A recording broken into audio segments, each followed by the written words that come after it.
बिस्मिल्लाहिर्रहमानिर्रहीम। हम आगे चलते हैं। आपको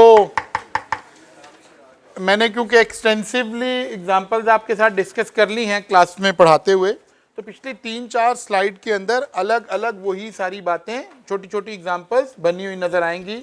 आप उसको रीड आउट करेंगे। ये जो पिछली स्लाइड्स ये चल रही हैं छोटी छोटी एग्जांपल से आपको वही बात समझने में पता चलेगी कि कौन से कॉन्ट्रैक्ट को हम किस ग्राउंड पर वैलिड या इनवैलिड वॉइड कह रहे हैं। हम थोड़ा सा आगे चलते हैं। Who is said to be minor.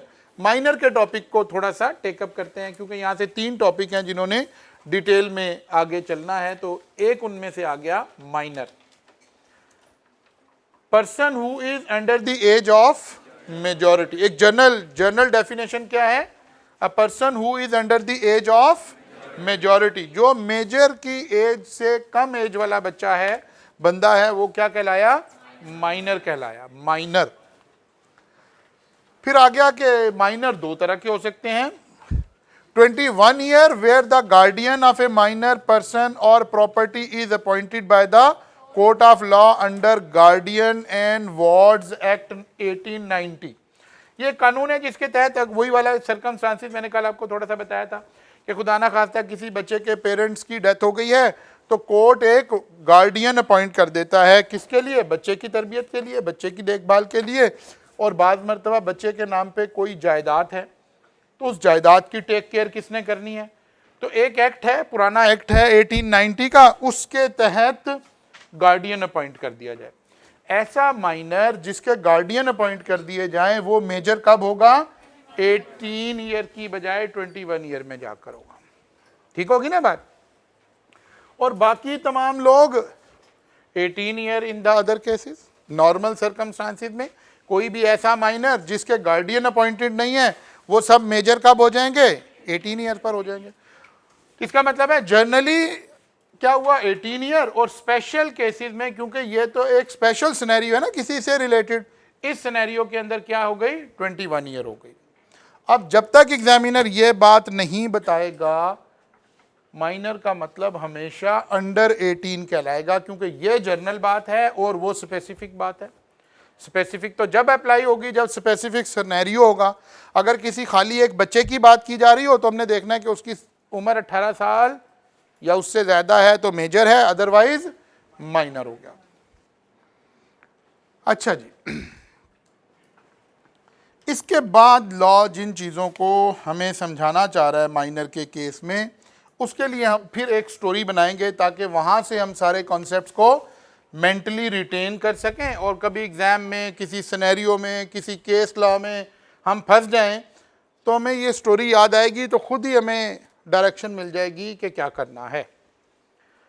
ये एक बच्चा है माइनर जिसका नाम हमने बबलू रखा हुआ है और ये कोई एक इसका हमसाया कहीं करीब कोई शॉपकीपर है। इस बच्चे के पास एक अदद साइकिल है। बच्चे ने क्या किया, एक दिन अपनी साइकिल पकड़ी और इस बंदे के पास गया और इससे जाके कहा, अंकल अंकल आपने मेरी साइकिल खरीदनी है। अंकल ने कहा, अच्छा यार साइकिल तो बड़ी अच्छी है, चलो खरीद लेते हैं। इन्होंने इससे ये साइकिल परचेज कर ली। परचेज करके जो पैसे थे वो पैसे बच्चे को दिए और बच्चे ने इन पैसों से 1000 रुपये की साइकिल बेची और जाके पिज़्ज़ा पार्टी करके पैसे तो हो गए ख़त्म। अब जब शाम हुई तो बच्चे के पेरेंट्स ने देखा कि गैराज में तो साइकिल नज़र नहीं आ रही है। तो बच्चे के पापा ने पूछा, बेटा साइकिल किधर है? तो उसने कहा कि पापा वो तो मैंने बेच दी है। फिर बच्चे के साथ जो हुआ वो मैं क्लास में नहीं बता रहा, ठीक है ना, क्योंकि आपको पता है हमारे कल्चर में क्या हुआ होगा इसके बाद, तो वो आप खुद ही समझ सकते हैं सारे के सारे, ठीक है ना। तो हम उससे अगले वाली बात, जब घर वाली सारी स्टोरी ख़त्म हुई तो उससे अगले वाली मैं दोबारा क्लास में बता रहा हूँ कि बच्चे के पापा जो हैं वो पहुँच गए इस बंदे के पास और इसे कहा कि यार तुम अजीब आदमी हो, तुमने इस बच्चे से साइकिल ख़रीद ली है, बेवकूफ़ हो तुम। हमने कहा जी इसमें क्या मसला है, साइकिल लेकर आया, इसने मुझे ऑफ़र करवाई कि जी साइकिल ख़रीद लो, तो मैंने कहा हाँ ख़रीदनी है, तो मैंने इससे 1000 रुपया दिया और साइकिल ले ली, तो इसमें मैंने क्या गलत किया? उन्होंने कहा नहीं यार तुमने क्या गलत किया, तुमने सर जाहिद की क्लासेस पढ़ी होती तो पता लगता ना कि क्या गलत किया, तुम तो यहाँ दुकान पे बैठे हो, तुम्हें कैसे समझ आएगी। अब लॉ यहां हमें कुछ बातें समझाना चाह रहा है। नंबर सबसे पहले तो लॉ हमें समझाना चाह रहा है कि who is said to be minor. Minor कौन होता है, ये बात अभी हम पिछली स्लाइड में ऑलरेडी समझ आए हैं। फिर दूसरा लॉ हमें समझा रहा है what is the status of agreement with minor, कि जो ये बंदा कह रहा है कि यार बच्चा आया, बच्चे ने मुझे साइकिल की ऑफर करवाई, मैंने एक्सेप्ट कर ली, कंसिडरेशन इन्वॉल्व है, बच्चे को मैंने जबरदस्ती नहीं बुलाया था, ना बच्चे ने मुझे जबरदस्ती साइकिल दी है, हमारी फ्री कंसेंट भी है, ठीक है ना, कंसिडरेशन भी इन्वॉल्व है, ऑफर भी करवाई गई है, एक्सेप्टेंस भी हुई है, कोई इलीगल काम भी नहीं हमने किया, साइकिल खरीदने पे कोई पाबंदी नहीं है, तो बहुत सारे इंग्रेडिएंट जो थे वो पूरे हैं, तो इसमें क्या गलत हुआ? तो लॉ बताना चाह रहा है कि नहीं नहीं यार, एक बात और भी बताई थी, कंपिटेंसीज of parties. Although you are competent to enter into a contract, but minor is not competent to enter into a contract. तो आप इसके साथ कॉन्ट्रैक्ट नहीं कर सकते थे। फिर अब क्या बनेगा, साइकिल का क्या बनेगा? Can cycle be recovered from, ठीक है ना, एक ये स्टेटस हमने लीगली देखना है कि इसका क्या स्टेटस है। अच्छा जी, फिर एक बात और हमने देखनी है, what is the status of 1000, 1000 का क्या बनेगा, इसको देखना है। फिर इससे अगली कुछ बातें, कुछ और सिनेरियोज इनकॉर्पोरेट करने हैं। What if he fraudulently shows that he is of the age of majority. चले मैं इन केसेस को साथ साथ टेकअप करता हूं, यहां से करते हैं जी। माइनर कौन है, ये बात हम ऑलरेडी समझ चुके हैं। अगर गार्डियन अपॉइंटेड है तो 21 साल, और अगर गार्डियन अपॉइंटेड नहीं है तो 18 साल, ठीक है ना।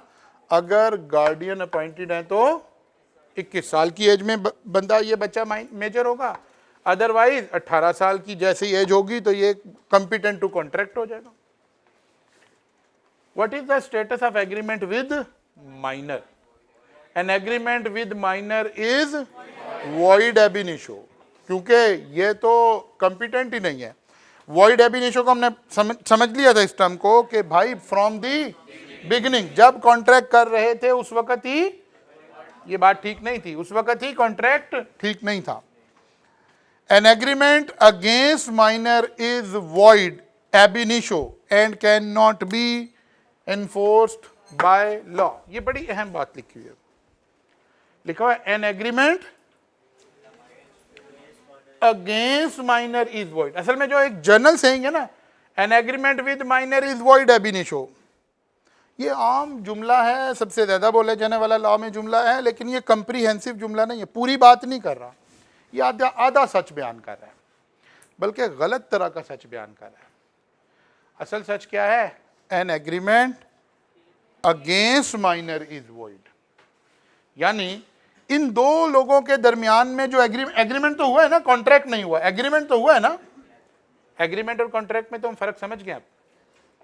इनके दरमियान में जो एग्रीमेंट हुआ है ना, उस एग्रीमेंट में अगर कोई मसला क्रिएट हो गया है और उस मसले में माइनर के हिस्से में कोई लाइबिलिटी निकल रही है,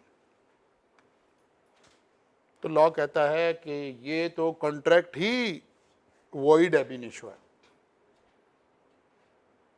लेकिन अगर कॉन्ट्रैक्ट जो हुआ है उसमें जब हम झगड़े में पड़े, दो लोग बीच में डले या हम कोर्ट में चले गए, तो इसमें माइनर का फायदा निकल रहा है, तो लॉ कहता है इसको एनफोर्स करो।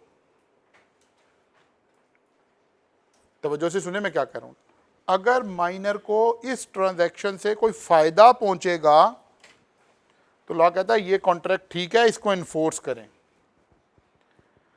और अगर माइनर को नुकसान पहुंचेगा तो लॉ कहता है यार बच्चे के साथ तो कॉन्ट्रैक्ट करना ही नहीं था। मसलन वालिद साहब चले गए कि भाई आपने बच्चे से क्यों साइकिल खरीद ली? उन्होंने कहा यार आप 1000 रुपया वापस करें, आप इतने जो नाराज हो रहे हैं, मुझे बुरा भला अपनी साइकिल ले जाओ भाई।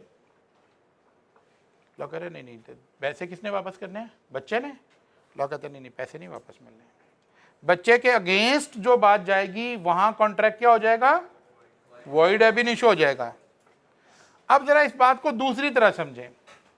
अगर बच्चा साइकिल बेच आया है और उसने कहा था कि यार शाम को पैसे ले जाना, और वो बंदा पैसे नहीं दे रहा, तो उस बंदे से पैसे निकलवाए जा सकते हैं, क्योंकि ये पैसे किसको मिलने हैं? बच्चे को मिलने हैं। इस कॉन्ट्रैक्ट में से बच्चे को फायदा पहुंच सकता है, नुकसान नहीं हो सकता। लॉ क्या कर रहा है, इस बच्चे को थोड़ा पैम्पर कर रहा है कि यार माइनर है, बड़े को कह रहा है कि आपने ख्याल करना था, इसके साथ कॉन्ट्रैक्ट नहीं करना। लेकिन अगर कर लिया है और अब इसमें से माइनर का कोई फायदा है तो देन ये कॉन्ट्रैक्ट ठीक है, माइनर को कुछ देना पड़ रहा है तो ये कॉन्ट्रैक्ट खराब है। यानी सारा लॉ बच्चे की फेवर में गया हुआ है यहां पर, अगर आप गौर करें तो। बात समझ आई है? A minor is allowed to enforce contract which is of some benefit to him and under which no liability arise against him. वो कहता है अगर इस कॉन्ट्रैक्ट में से बच्चे को कोई फायदा पहुंचता है तो ये इसे एनफोर्स कर सकता है, फिर ये कॉन्ट्रैक्ट ठीक है। लेकिन अगर बच्चे को कोई नुकसान हो रहा है, इसमें से बच्चे की लाइबिलिटी, जिम्मेदारी निकल रही है, तो फिर ये कॉन्ट्रैक्ट क्या है, वॉइड एब इनिशियो है। यानी अगर वो बंदा 1000 रुपया नहीं दे रहा तो निकलवाओ पैसे, और अगर बच्चा से 1000 वापस मांग रहे हैं तो लॉ कह रहा है नहीं नहीं साइकिल वापस करो, 1000 भी वापस नहीं मिलना है, तुम्हारी सजा है, तुमने बच्चे के साथ कॉन्ट्रैक्ट किया क्यों था। मेजर को सजा दे रहा है लॉ। हालांकि बजाहिर लगे तो ज्यादा फेयर सी बात हमारे दिमाग में क्या आ रही थी कि यार उसका 1000 रुपया वापस करे, साइकिल ले आते हैं। लेकिन लॉ कह रहा है नहीं नहीं नहीं नहीं, ये माइनर था ना, ये तो मेजर था, इसको पता होना चाहिए था कि बच्चे के साथ कॉन्ट्रैक्ट मैंने नहीं करना है। ये दो लाइन समझ आ गई है? An agreement against minor is void एब इनिशियो। तो कहीं ऐसे एमसीक्यूज में लिखो an agreement with minor which is for the favour of minor, ये एब इनिशियो नहीं है, ये तो वैलिड कॉन्ट्रैक्ट है। इन दो लाइंस को समझने के बाद हमें ये बात समझ आएगी। अच्छा जी, वॉइड एब इनिशियो ने पहले भी एक्सप्लेन कर दिया जी।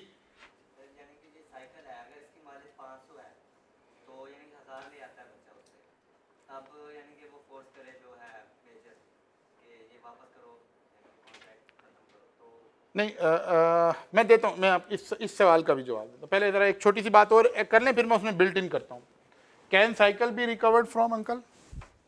तो आ गया कि नो, कि यस? यस, साइकिल तो रिकवर हो सकती है। क्यों रिकवर हो सकती है, इसकी बुनियाद क्या है? An agreement with minor is void एब initio, so cycle could be recover. Cycle recover हो जाएगी तो क्या 1000 रुपया भी वापस देना पड़ेगा? नो। क्यों? An agreement with minor is void ab initio, so cycle could be recovered without returning the amount. पैसे दिए बगैर साइकिल वापस आ सकती है। अब मुझे आपको पता होता तो कितनी दफा हमने साइकिल भेज देनी थी, फिर तो एग्रीमेंट है ही नहीं ना। बस फिर तो वो रेस्टिट्यूशन लगाना पड़ेगा, एक दूसरे की चीजें वापस करनी पड़ेंगी, क्योंकि दोनों के लिए वॉइड है। अच्छा, अब आप ये कह रहे हैं कि अगर साइकिल 1000 की थी और 5000 की बिक गई, ऐसे कह लें, तो आपको याद है कि कंसिडरेशन का उसूल क्या था? कंसिडरेशन का फेयर होना जरूरी कोई नहीं था, ये कम भी हो सकती थी, ज्यादा भी हो सकती थी। तो बस 5000 ही माइनर रखे, मौज करे और साइकिल भी वापस ले जाए। अभी तो कुछ भी नहीं हुआ, अभी कुछ भी नहीं हुआ। अभी जरा गौर करें, अभी देखें क्या होने लगा। अब ये माइनर जो है थोड़ा बड़ा हो गया। पहले अंकल को एक दफा हाथ लग गए थे इससे, बात समझ आ रही है?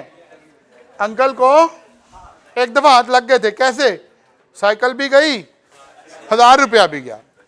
अब क्या हुआ, ये बच्चा अब आ गया, थोड़ा जब बड़ा हो गया ना, अब फिर आ गया। इसने कहा जी अंकल अंकल साइकिल लेनी है। उन्होंने कहा तेरी ऐसी की तैसी तुमने पहले मेरे साथ बड़ा बुरा किया तो भाई मैंने नहीं लेनी साइकिल। उन्होंने कहा नहीं नहीं अंकल, अब तो मैं 18 साल का हो गया हूँ, अब मुझे तो कॉन्ट्रैक्ट कर सकता हूँ मैं, इसमें क्या मसला है। और उसने एक आईडी कार्ड निकाला, कॉपी आईडी कार्ड की निकाली या कलर्ड कॉपी निकाली और अंकल को दिखाई कि देखें मैं तो 18 साल का हो गया हूँ। लेकिन फनकार था बच्चा, इसने आईडी कार्ड क्या किया हुआ था, फोटोशॉप किया हुआ था। अब इसकी देखने से, शक्लो सूरत से ये 18 साल का लग रहा है, लेकिन अभी 18 का है नहीं है, जैसे 17.5 साल का है। लेकिन इसने क्या किया, एक इसने शनाख्ती कार्ड जाली बना के और खुद को रिप्रेजेंट किया, फ्रॉडुलेंटली रिप्रेजेंट किया कि मैं क्या हूं, 18 साल का। अंकल ने कहा हाँ यार अब तो शुक्र हो गया, पिछली वाली ट्रांजैक्शन में कम से कम मुझे ये पता चल गया था कि मैंने कॉन्ट्रैक्ट 18 साल से करना है, तो अंकल ने cycle they the. What if he fraudulently shows that he is of the age of majority? Fraud करके शो कर दिया कि मैं तो 18 साल का ही हूं, और फिर कॉन्ट्रैक्ट हो गया, फिर साइकिल खरीद ली, फिर अब्बा जी आ गए। अब लॉ क्या कह रहा है? लॉ कह रहा है कोई बात नहीं, बच्चे ने फ्रॉड किया, कोई बात नहीं है, बच्चे को कुछ नहीं कहना अभी।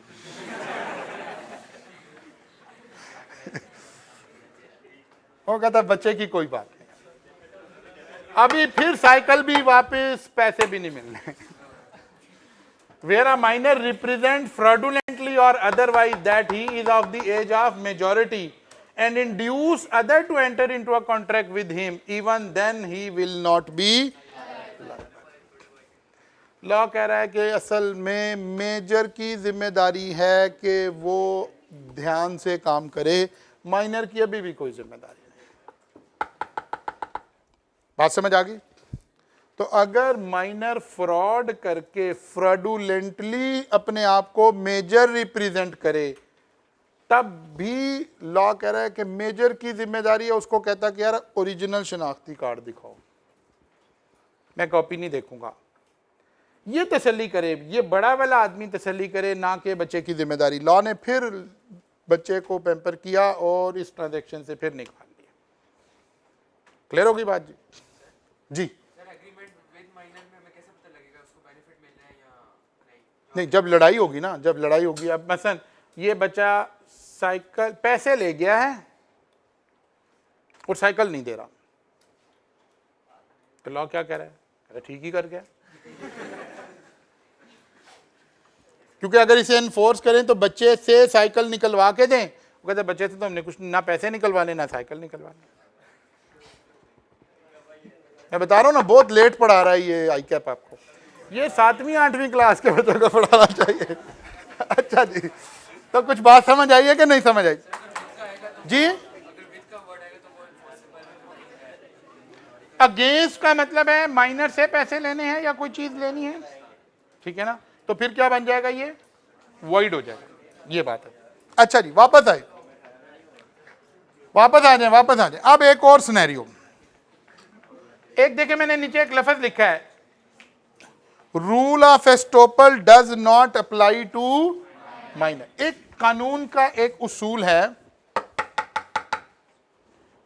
रूल ऑफ एस्टोपल, इसको हम थोड़ा सा आगे जाके डिटेल में पढ़ेंगे, लेकिन एस्टोप का मतलब होता है किसी को मना करना। ये आमतौर पर एक, अभी मैं सादा बता रहा हूं, आगे हमने डिटेल में इसको पढ़ना है, कि मैंने कोई स्टेटमेंट दी तो लॉ मुझे मना करे कि अब मैं अपनी स्टेटमेंट से वापस ना फिरूं। पार्टनरशिप में जाके पढ़ेंगे बात। मसलन एक आदमी, मैं मेजर हूं, फर्ज किया किसी जगह गया, वहां मैं पार्टनर नहीं हूं, कोई ये इन्वेस्टर बैठे हुए थे, मैंने इनको कहा जी मैं भी इस कंपनी में पार्टनर हूं, और किसी जो असल पार्टनर थे उनमें से किसी ने खड़े होकर ये नहीं कहा कि नहीं नहीं जाहिद साहब हमारे पार्टनर नहीं है, तो आप सब जो नीचे बैठे हो, आप सब ने क्या समझ लिया कि मैं पार्टनर हूं?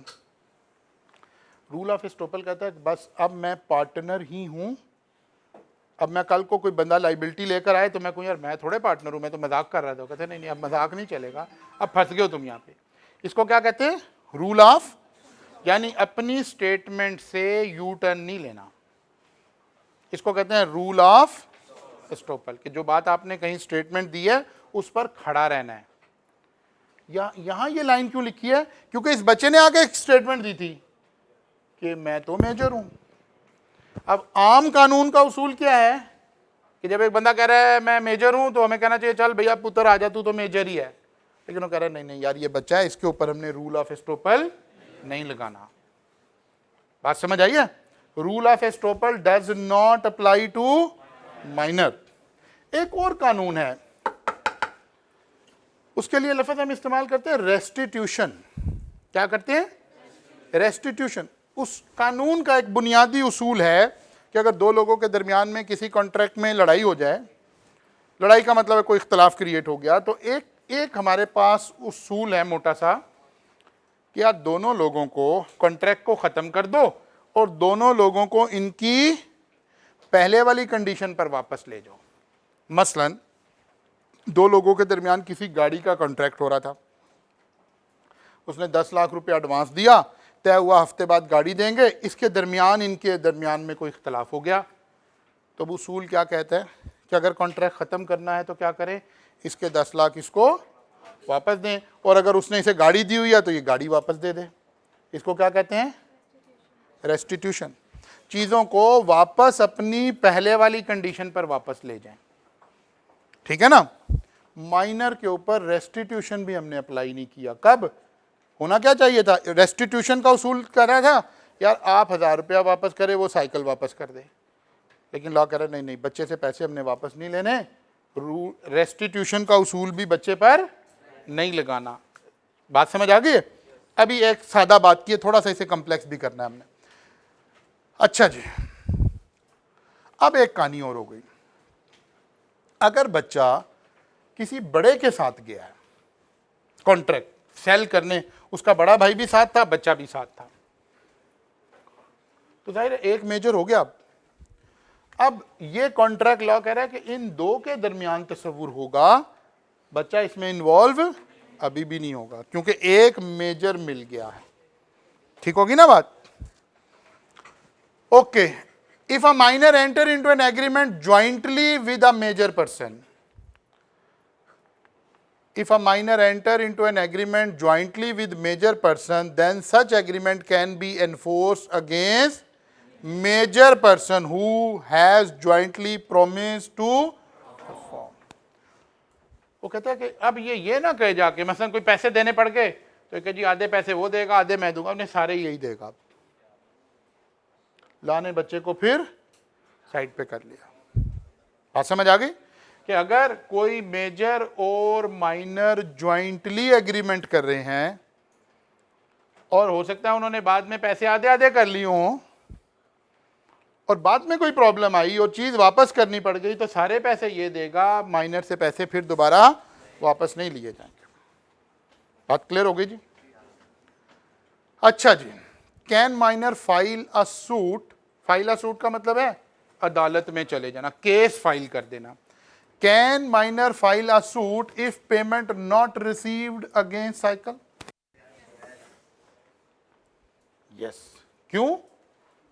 माइनर के फायदे की बात है। Minor can file a suit but can not B suit का मतलब है माइनर केस कर सकता है, माइनर पर केस नहीं किया जा सकता। बात समझ आ गई। माइनर केस कर सकता है अपने कोई राइट्स लेने के लिए, माइनर पर केस नहीं किया जा सकता। अच्छा जी,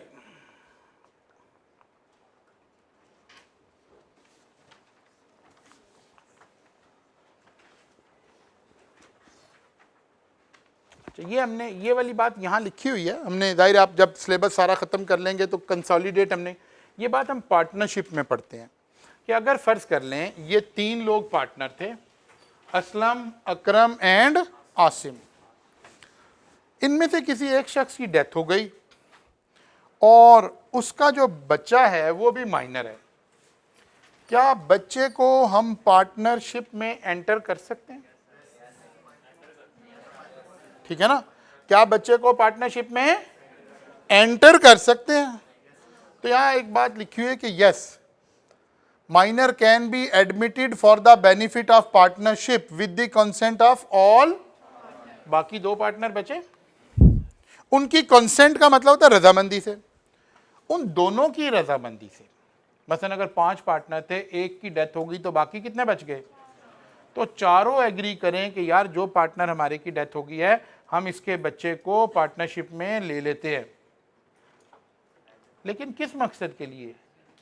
for the benefit of the partnership, यानी पार्टनरशिप से प्रॉफिट होगा तो इसको मिलेगा, लेकिन अगर पार्टनरशिप को नुकसान हो गया तो इसने नहीं पैसे डालने बीच में।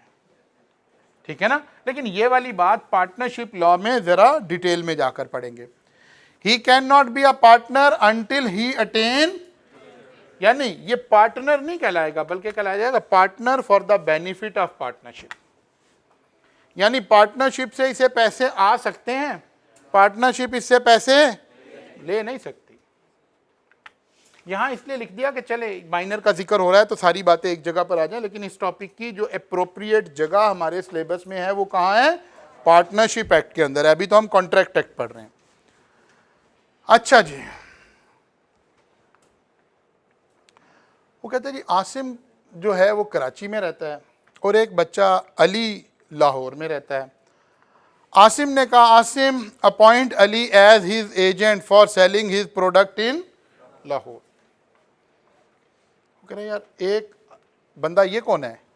मेजर है। ये कौन है? माइनर है। हम इस कैरेक्टर को कहाँ यूज करें? माइनर में यूज करें। वो कह रहा है कि क्या माइनर को एजेंट बनाया जा सकता है? अब ये वाली बात भी उसूलन जब हमने पार्टनरशिप पढ़नी है वहां डिटेल में आएगी। यहां हम क्योंकि माइनर की डिस्कशन हो रही है, हम एक जगह सारा माइनर अपने सिलेबस में से उठाकर ला रहे हैं। उसूल यह है कि माइनर एजेंट हो सकता है, बल्कि माइनर की बजाय मैं और एप्रोप्रिएट टर्म आपसे बोलता हूं, इनकम्पिटेंट पर्सन एजेंट हो सकता है। इनकम्पिटेंट में तो अनसाउंड माइंड भी था। कोई बंदा किसी अनसाउंड माइंड को अपना एजेंट बनाना चाहता है तो बना ले भाई। इसमें क्योंकि जो एजेंट होता है वो असल में सिर्फ मिडल मैन होता है। असल कॉन्ट्रैक्ट तो किसके साथ हो रहा होता है? प्रिंसिपल के साथ हो रहा होता है। जब ऐसा रिलेशन क्रिएट होता है तो इसको क्या कहते हैं? प्रिंसिपल। और इसको क्या कहते हैं? एजेंट। वो कहते हैं माइनर एजेंट हो सकता है क्योंकि सारी जिम्मेदारी तो किसकी होती है? प्रिंसिपल की होती है। लॉ क्या चाह रहा था कि माइनर के ऊपर कोई जिम्मेदारी ना आए, तो जिम्मेदारी तो नहीं आएगी यहां पर। इवन कोई किसी पागल शख्स को, दीवाने शख्स को एजेंट बनाना चाहे तो फिर पागल वो नहीं है बल्कि ये है जो बना रहा है। लेकिन लॉ मना नहीं कर रहा। मैं किसी माइनर को या अनसाउंड माइंड को अपना किसी काम में एजेंट बनाना चाहूं तो लॉ मुझे मना नहीं कर रहा, क्योंकि इसमें उसका कोई नुकसान नहीं है, क्योंकि वो तो लाइबल नहीं होता। अच्छा जी, can minor be appointed as an agent? A minor can be agent but can not be principal. Minor अपना किसी को एजेंट नहीं बना सकता। माइनर किसी का एजेंट बन सकता है। However, if anyone act on behalf of minor principal, he will be personally, वो बंदा ही लाइबल होगा। अच्छा जी, चलिए जी।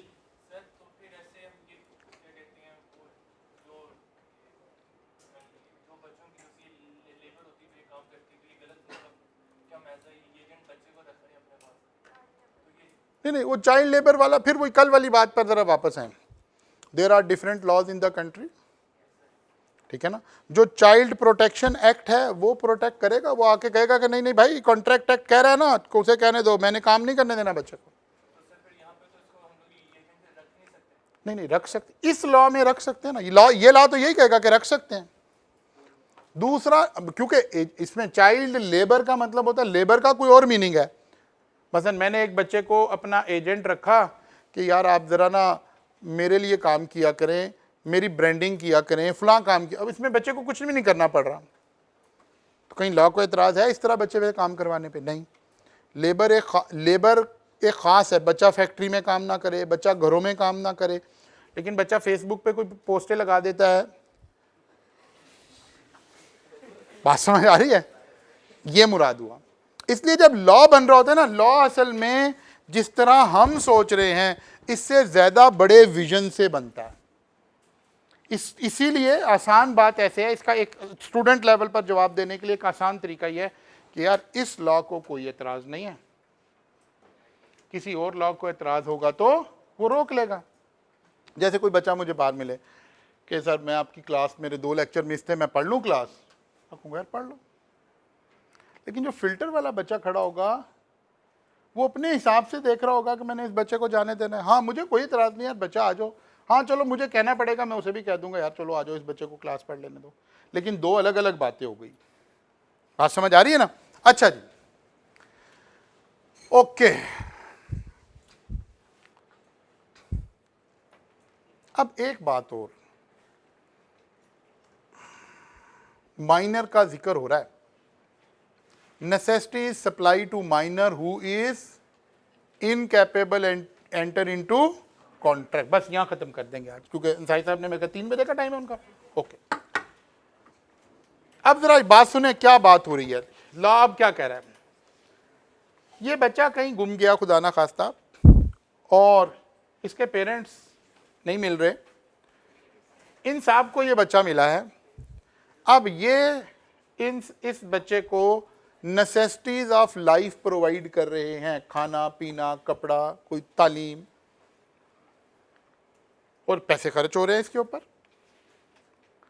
अब लॉ क्या कहता है, बाद में कल को ये बच्चा बड़ा हो जाए, फर्ज करें बच्चे के पेरेंट्स मिले ही नहीं हैं, और अगले 5 7 10 साल हमने ही इस बच्चे को रखा, इसको पाला पोसा बड़ा किया, इसके ऊपर पैसे खर्च होते रहे, क्या ये पैसे हम रिकवर कर सकते हैं? जब ये 18 साल का हो गया, क्या उसके बाद इससे पैसे ले सकते हैं?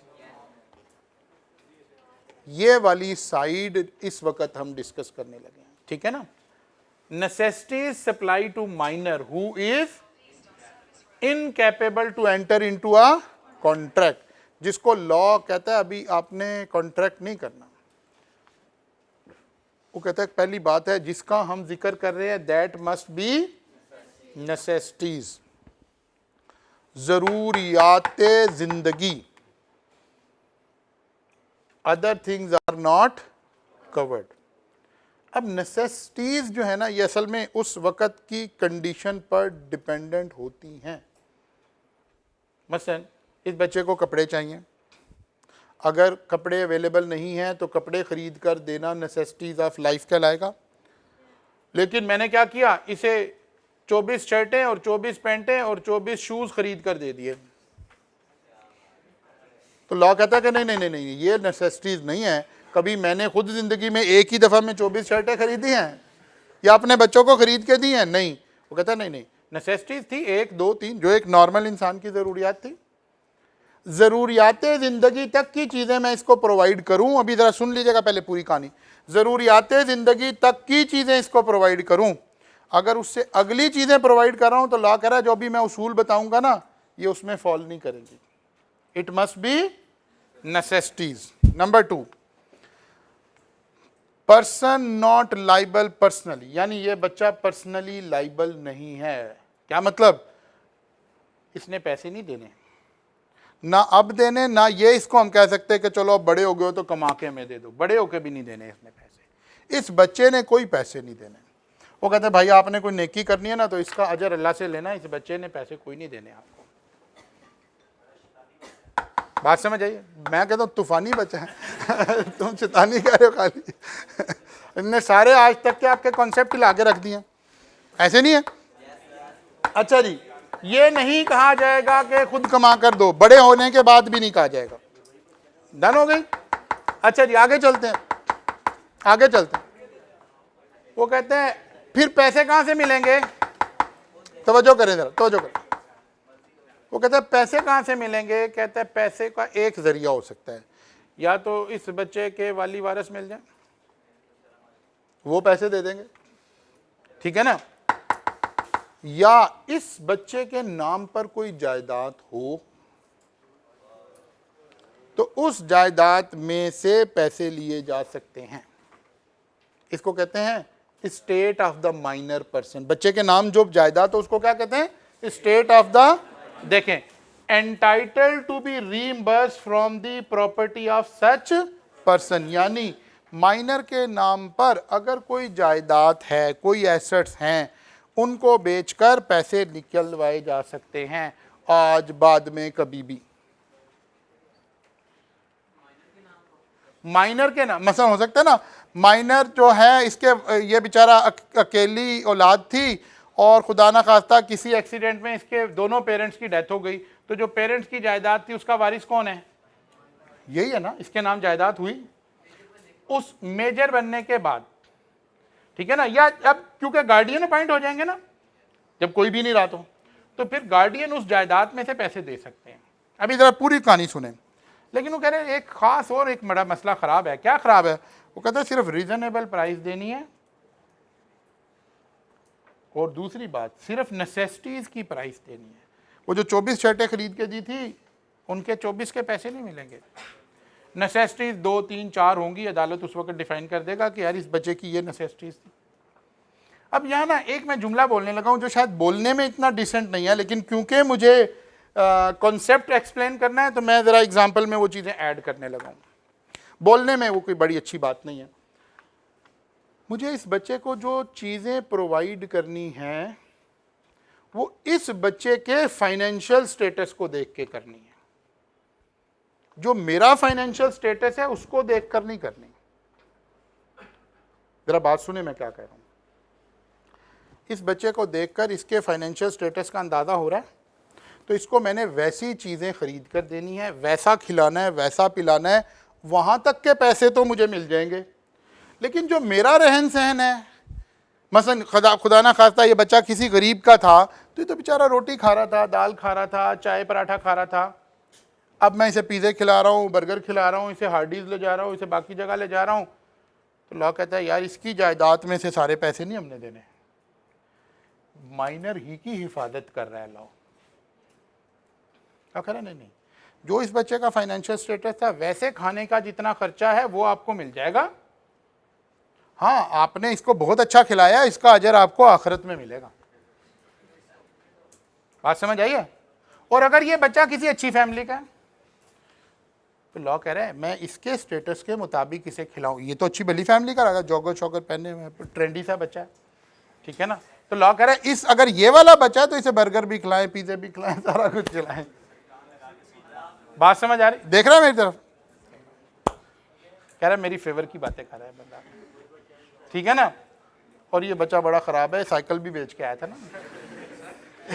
जी साइकिल वाले की मैं वो बात करूंगा। अगर बच्चे के मेजर होने में सिर्फ 2 से 3 दिन रह गया, 1 मिनट भी रह गया तो बाबे का 100,000 रुपया गया। बात समझ आई है? बात समझ एक्सप्लेन हो गया ना? अच्छा जी, वापस आ जाए। अच्छा जी, लॉ क्या कह रहा है? अब जरा फिर देखें, कुछ चीजें मैंने फिर ऐड की हैं। Goods or services will be treated as necessities only if at the time of providing it was necessity. एक ही वक्त में 24 शर्टें नेसेसिटीज नहीं हो सकती। एग्जामिनर इस तरह के अल्फाज इस्तेमाल करेगा ना, इसलिए मैं बोल रहा हूँ दानिस्ता। वो कहता है जी उसने उसको एक कोट खरीद के दिया है हैविंग डायमंड बटन्स। वो कहता है संभाल के रखना वरना पाकिस्तानी इस तरह की चीजें बेच देते हैं, ठीक है ना। तो हमने कहा यार एक घड़ी दी है इसको लेकर, ठीक है ना। तो वो कह रहा है नहीं यार उस तरह की घड़ियां नहीं देनी, वो जैसे शहजादा सलमान ने दी थी और इस तरह की वाली नहीं देनी, नेसेसिटीज ऑफ लाइफ देनी है। Are according to the status of the person to home goods are provided. अगर ये गरीब बच्चा है तो आपने इसके स्टेटस के मुताबिक खर्चे करने हैं, अगर ये अमीर बच्चा है तो इसके स्टेटस के मुताबिक खर्चे कर सकते हैं, क्योंकि कल को ये पैसे इसकी जायदाद में से बिक कर मिलने हैं। तो बज़ाहिर जो बात यहाँ डिसेंट नहीं लग रही वो भी असल में इसकी फेवर में ही लिखी हुई है लॉ में। यार एक बच्चा दाल रोटी खा के पल सकता था, आप उसकी जायदाद बेच बेच के उसे पिज़्ज़े और बर्गर खिलाई जा रहे हैं, तो भाई ये बच्चे की जायदाद कल को इसके काम आ जाती। बात समझ आ रही है? इसका मतलब ये हुआ अगर हम नेसेसिटीज ऑफ लाइफ प्रोवाइड करें किसको, किसी माइनर को, तो क्या उसमें से पैसे रिकवर किए जा सकते हैं? तो यस। अच्छा पहला उसूल लिखेंगे नहीं, माइनर से नहीं किए जा सकते। Minor is not personally liable. तो फिर who is liable? State of the minor is liable. बात समझ आ गई? माइनर एंड नेसेसिटीज अब याद करने के लिए, तो कहानी तो हमने रखी रिटेन करने के लिए, सारी बातें याद कैसे करना है। A person who supplied necessities to minor is entitled to reimburse from the property of such minor. Such claim is against the property of the minor and not against minor personally. Minor ने पैसे नहीं देने, उसकी जायदाद ने पैसे देने। बात समझ आ गई? अच्छा फर्ज कर लें एक छोटा सा बच्चा था, उसको 18 साल पालना पड़ गया। 18 साल में फर्ज किया उसके ऊपर 3 मिलियन खर्च हो गया, 30 लाख रुपया खर्च हो गया। उसकी जायदाद तो है सिर्फ 5 लाख रुपए की। तो बाकी के 25 लाख उसने कहा इसका सवाब दारैन मिलेगा। ठीक है ना, आखिरत में इसका सवाब मिलेगा, दुनिया में कोई नहीं है, बच्चे से पैसे नहीं लिए जा सकते। हाँ, दुनिया में इतना में, इसमें तो कोई शक नहीं है। ये तो अल्लाह के नबी ने सल्लल्लाहु अलैहि वसल्लम, अल्लाह के नबी ने फरमाया कि जो शख्स यतीम की वो परवरिश करेगा तो उसके लिए तो जो वो है उसकी तो शायद वो किया नहीं जा सकता इस वक्त। अच्छा जी, तो ये वाली बात आ गई, who is responsible, state of the mind. ठीक होगी ना बात? अच्छा जी, बस कर देते हैं ना। सॉरी, कौन से वाली गाड़ी? हाँ, गार्डियन से रिकवर किया जा सकता है। गार्डियन तो असल में कौन है? माइनर के एजेंट है ना। हाँ, गार्डियन भी कर सकते हैं, बिल्कुल, गार्डियन स्टेट में से रिकवर कर सकते हैं, बिल्कुल कर सकते हैं जी। बेटा खामोश रहेंगे, खामोश रहेंगे।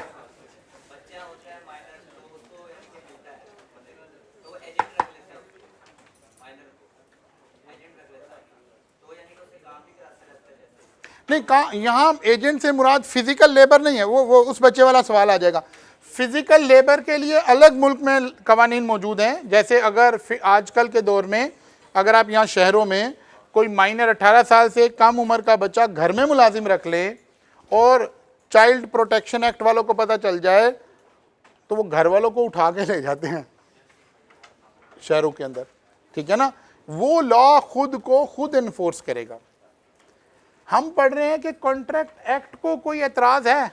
अब हम इसका दरमियानी रास्ता ताकि समझ आए बात, हम कह रहे हैं यार कोई ऐसा काम जिसमें कोई लेबर ना इन्वॉल्व हो रही हो, अपने आप को समझाने के लिए क्या हम माइनर से कोई माइनर को एजेंट बना दें? एक माइनर है, एक बच्चा है, उसकी सेलिंग स्किल बड़ी अच्छी है। ठीक है ना, मसलन मेरे अपने मुझसे बड़े भाई का बच्चा छोटा सा था, उसकी पता नहीं कोई गॉड गिफ्टेड अल्लाह ताला ने उसके अंदर चीज़ रखी हुई थी, उसकी सेलिंग स्किल बड़ी अच्छी थी। वो भी क्लास 1-2 में था ना, तो अपना लंच बेच आता था। ठीक है ना,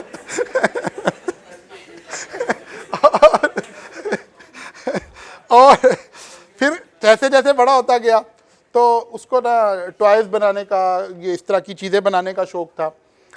तो वो चीज़ें बना बना कर, भाई मेरे उस वक्त दुबई में रहते थे, तो वो अच्छे आईटी प्रोफेशनल हैं, तो ज़रा अच्छी स्कूलिंग उसकी वहाँ चल रही थी, तो वो शेखों के बच्चे उसके साथ पढ़ते थे। वो रोज़ उन्हें बेवकूफ़ बना के कोई ना कोई चीज़ें बना के बेच के आ जाता था। अब ये बच्चे की स्किल चलती रही, अभी भी वो शायद 18 ईयर का नहीं होगा। फिर ये भाई मेरे इंग्लैंड ट्रांसफ़र हो गए। तो अभी की मैं आपको बात बता रहा हूँ, 3-4 महीने पहले की। तो भाई मेरा आया हुआ था, तो हमारे घर में ना एक वो गेमिंग कीबोर्ड पड़ा हुआ था, ऐसे ही कोई पुराना सा गेमिंग कीबोर्ड, पता नहीं कब का पड़ा था कब का नहीं। तो मेरे बेटे को कहता कि अंदर यार ये गेमिंग कीबोर्ड तुम मुझे दे दो। उसने कहा तो बेकार ही पड़ा है। कह रहा अच्छा मैं इसको बेच दूं, ये एंटीक है। कैसे बेच दो, यहाँ कोई नहीं खरीदता है ये तो। कहता नहीं मैं यहीं इसकी तस्वीर में उतारता हूँ, मैं अभी उधर डालता हूँ अपने यूके के उसमें, तो ये बिक जाएगा, देखना भी तुम घंटे में पता चल जाएगा कितने का बिकेगा। वो कीपैड उसने 100 पाउंड का यहाँ बैठे बैठे बेच दिया। और फिर उसे लालच आया कि यार ये तो बड़ी ज़बरदस्त बात है। फिर अगले दिन मेरे बेटे को लेके हफीज़ सेंटर चला गया कि इस तरह के और भी मिल जाएंगे। वो कहाँ मिलने थे। ठीक है ना। तो अब अगर कोई बच्चा ये वाले काम कर रहा है तो ये तो चाइल्ड लेबर में नहीं ना आ रहे। इस सेंस में समझें इस बात को, कहानी मैंने इसलिए सुनाई कि इस सेंस में समझें कि बच्चा किसी का एजेंट बना के कोई बंदा काम करवा रहा है तो वहाँ तो चाइल्ड लेबर नहीं ना आएगी। लेबर में तो आएगा जब आप लेबर वाले काम, घर का मुलाजिम रख दिया, किसी फैक्ट्री में मुलाजिम रख दिया, किसी कॉलेज में मुलाजिम रख दिया, अब लेबर आया ना। लेकिन अपने आप को, बेटा बस कर दो, लेकिन अपने आप को समझाने के लिए अभी भी ये वाला डायलॉग रखें कि जो कानून मना करता है वो अपना रास्ता खुद बेटा बस कर दो, जो कानून मना करता है वो अपना रास्ता खुद बनाएगा। कॉन्ट्रैक्ट एक्ट क्या करे? कॉन्ट्रैक्ट एक्ट को कोई एतराज़ नहीं है कि बच्चा काम करे कि ना करे।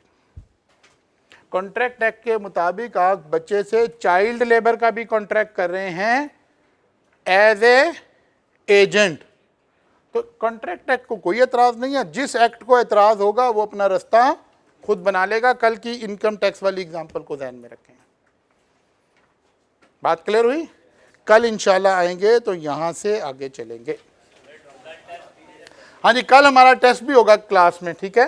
और कल हम आपको जो हमारा कैलेंडर है ना, जैसे हम चलेंगे किस किस दिन कैसे कैसे टेस्ट होगा, बस कल की हम क्लास कोशिश करेंगे, क्लास को कंडक्ट करेंगे, टेस्ट नहीं लेंगे, टेस्ट छोटा ले लेंगे, हाफ आवर्स का ले लेंगे और क्लास को भी कंडक्ट करेंगे। लेकिन फिर हमने वीक में एक दिन ऐसा रखना है, क्योंकि FAR 1 की तरह हमारे पास बी लॉ में हमें बर्डन कोई नहीं है, हमारा कोर्स बिल्कुल आसानी से कंप्लीट हो जाएगा इंशाल्लाह ताला।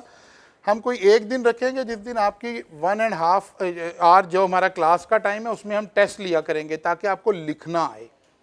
ये खाली सुन सुन के तो लॉ नहीं ना सारा आएगा हमें, उसका एजेंडा हम कल की क्लास में सारा डिस्कस करेंगे इंशाल्लाह। कल मुलाकात होगी।